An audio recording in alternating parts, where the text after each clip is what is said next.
সাধু যোসেফের নিকট প্রার্থনা।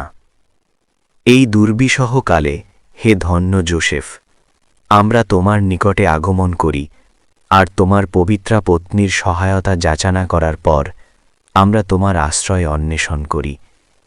যে প্রেমে তুমি ঈশ্বরের নির্মলা আশ্বাস মনে তোমার সহিত যুক্ত হইয়াছিলে তা শ্রবণ করে, এবং যে পিতৃত্বে কুমারী জননীর সহিত যুক্ত হইয়াছিলে তা শ্রবণ করে আমরা সবিনয়ে তোমাকে আলিঙ্গন করি। তুমি শিশু যীশুকে আলিঙ্গন করিয়াছিলে তা শ্রবণ করে আমরা সবিনয়ে মিনতি করি। শিশু যীশুকে নিজ রক্তে যে দায়িত্বভার গ্রহণ করিয়াছিলে তা মিনতি করি। শিশু যীশু ও তার মাতার অভাবের সময় তোমার ক্ষমতাযুক্ত অনুরোধ দ্বারা আমাদের রক্ষা করো, এবং আমাদের অভাবের সময় তোমার ক্ষমতাযুক্ত অনুরোধ দ্বারা আমাদের সাহায্য করো। হে পুণ্যময় গৃহের পরম দুর্দান্ত রক্ষক, যীশু শিশুর মনোনীত ভক্ত। হে পুণ্যময় গৃহের পরম দুর্দর্শী রক্ষক, যীশু শিশুর মনোনীত ভক্ত।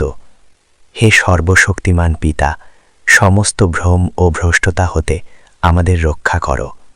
হে স্নেহবান পিতা, সমস্ত ভয় ও ভীতি হতে আমাদের নিরাপদে রাখো। হে মহান রক্ষক, স্বর্গের উচ্চ স্থান হতে প্রসন্ন হয়ে আমাদের নিরাপদে রাখো। হে মহান রক্ষক, শয়তানের বিরুদ্ধে যুদ্ধে আমাদের সাহায্য করো।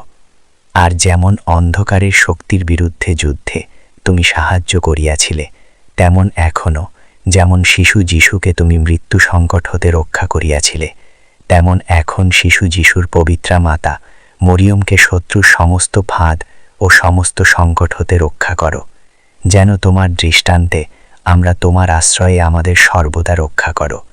তোমার আশ্রয়ে আমাদের সর্বদা রক্ষা করো, যেন তোমার দৃষ্টান্তে আমরা তোমার সাহায্যে সবল হয়ে আমরা পবিত্রভাবে জীবন চালিত হই, এবং তোমার সাহায্যে স্বর্গে অনন্ত সুখ লাভ করতে সক্ষম হই, ধারণ ও প্রাপ্তা করতে এবং স্বর্গে অনন্ত সুখ লাভ করতে সক্ষম হই। আমিন।